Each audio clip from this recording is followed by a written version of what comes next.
ప్రభుత్వం మారినా అధికారులు మారినా గ్రేటర్ హైదరాబాద్లో అక్రమ నిర్మాణాలు మాత్రం ఆగడం లేదు. ఆఫీసర్లు చూసి చూడనట్లు వ్యవహరించడంతో జీహెచ్ఎంసీ ఆదాయానికి భారీగా గండి పడుతోంది.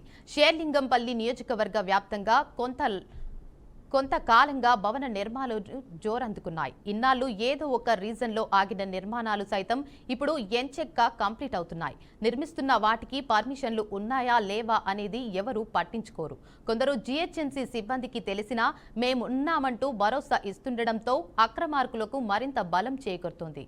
షేర్లింగంపల్లి, చందానగర్, కూకట్పల్లి సర్కిళ్ల పరిధిలోని పలు డివిజన్లలో అనేక నిర్మాణాలు అనుమతి లేకుండానే సాగుతున్నట్లు తెలుస్తోంది.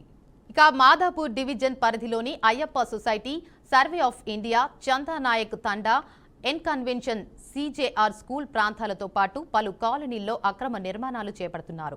వీటిలో ఒక్కదానికి పర్మిషన్ ఉండదు. ఆ స్థలాలన్నిటిపైన సుప్రీంకోర్టులో కేసు నడుస్తోంది. అయినా నిర్మాణాలు యథేచ్ఛగా సాగుతున్నాయి. ఇప్పటి వరకు సుమారు 200 వరకు కొత్త కట్టడాలు సాగుతున్నాయి. కొందరు బిల్డర్లు, నిర్మాణదారులు ఏకంగా 7-8 అంతస్తుల భవనాలు సైతం నిర్మించారు. అంతేకాదు నిబంధనలకు విరుద్ధంగా కింద సెలార్లు, పైన పెంట్ హౌజ్లు సైతం కట్టేశారు. జీహెచ్ఎంసీ పరిధిలో ఎక్కడ నిర్మాణాలు సాగించినా ఒకే రూల్ ఉంటుంది. వారు నిర్దేశించిన కొలతల ప్రకారమే నిర్మాణాలు సాగాలి. కానీ మాదాపూర్ డివిజన్లోని Ayyappa society, survey of India, Chandanayak Thanda, Kanamet ప్రాంతాల్లో మాత్రం అవేవి ఉండవు. ఇక్కడ కొందరు బిల్డర్లు, నిర్మాణదారులదే ఇష్టరాజ్యం. ఎంత స్థలం ఉంది, దానికి పర్మిషన్లు ఉన్నాయా లేవా అన్న విషయాన్ని పట్టించుకోకుండా ఎన్ని అంతస్తులు కట్టుకోవాలనుకుంటే అన్ని కట్టిస్తున్నారు. ఇక జీహెచ్ఎంసీ సిబ్బందికి ఇవన్నీ తెలిసినా పట్టించుకోవడం లేదన్న విమర్శలున్నాయి. జోనల్ కమిషనర్తో పాటు డీసీలు, టీపీఎస్ సిబ్బంది మాదాపూర్లోని కొందరు బిల్డర్లకు కొమ్ము కాస్తున్నారని తీవ్ర ఆరోపణలున్నాయి. మాదాపూర్లో చాలా మంది బిల్డర్లకు చందానగర్ జీహెచ్ఎంసీ సిబ్బంది మీడియేటర్లుగా వ్యవహరిస్తున్నారన్న ఆరోపణలున్నాయి. గతంలో హైడ్రా ఓ ఇల్లీగల్ నిర్మాణాన్ని నేలమట్టం చేసినా ఆ తర్వాత ఎందుకో కానీ తిరిగి ఆ వైపు దృష్టి సారించలేదు. అయ్యప్ప సొసైటీ భూముల్లో 1982లో కొందరు వెంచర్ వేయగా ఆ తర్వాత రీలేఅవుట్లు వేశారు. అలా ఒకే స్థలం పలుమార్లు చేతులు మారుతూ వచ్చింది. ఇక్కడ అసలు ఓనర్లు ఎవరో, నకిలీ ఓనర్లు ఎవరో అన్న దానిపై తరచూ వివాదాలు నడుస్తూనే ఉన్నాయి.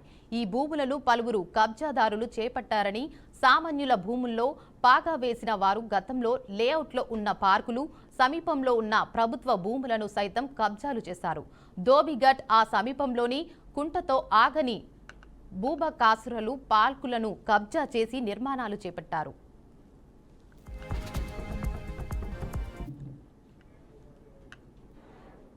ఇక ఇదే అంశంపై మరింత సమాచారాన్ని మా ప్రతినిధి శ్రీనివాస్ లైవ్ ద్వారా అందిస్తారు. చెప్పండి శ్రీనివాస్.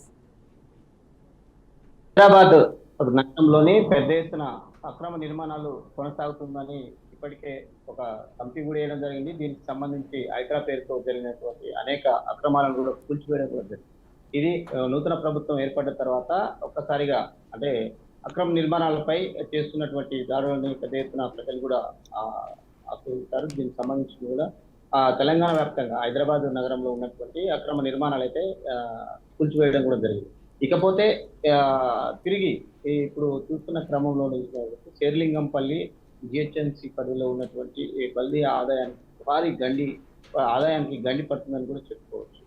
ఈ విషయానికి సంబంధించి ఇప్పటికే అయితే జిహెచ్ఎంసీలో పనిచేస్తున్నటువంటి గ్రేటర్ హైదరాబాద్ సంబంధించినటువంటి సిబ్బంది అక్రమాలకు పాల్పడుతూ తమకు ఆదాయాన్ని లక్ష్యంగా చేసుకొని అక్రమ పర్మిషన్ కూడా ఇస్తున్నటువంటి పరిస్థితి. మొన్నటి వరకు జరిగినటువంటి అక్రమ నిర్మాణం కూల్చివేతకు సంబంధించినటువంటి విషయాన్ని మరొక ముందే మరోసారి అక్రమ నిర్మాణాలకు పర్మిషన్ ఇచ్చే అధికారులు పుట్టుకొస్తున్నటువంటి పరిస్థితి.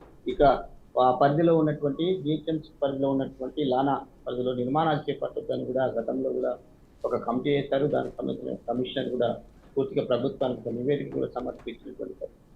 ఇలాంటి పరిస్థితిని ఉన్న క్రమంలోనే మరీ అక్రమ నిర్మాణాలకు పర్మిషన్ ఇచ్చినటువంటి జిహెచ్ఎంసీ అధికారులపై చర్యలు చేపట్టకపోవడం ఒక ఆశ్చర్యాన్ని అయితే చేస్తుంది. ఇకపోతే హైదరాబాద్ జిహెచ్ఎంసీ పరిధిలో ఉన్నటువంటి కార్పొరేటర్లు కానీ అక్కడ ఉన్నటువంటి ప్రజాప్రతినిధులతో పాటు కలిసి ఇక్కడ ఉన్నటువంటి అధికారులు, జిహెచ్ఎంసీ అధికారులు, అక్కడ ఉన్నటువంటి పర్మిషన్స్ ఇచ్చే అధికారులు మాత్రం పూర్తిగా ఒకరికి వైపు కొమ్ము కాస్తూ ప్రభుత్వ ఆదాయానికి పూర్తి కిండి కొడుతున్నట్లు కూడా తెలుస్తుంది.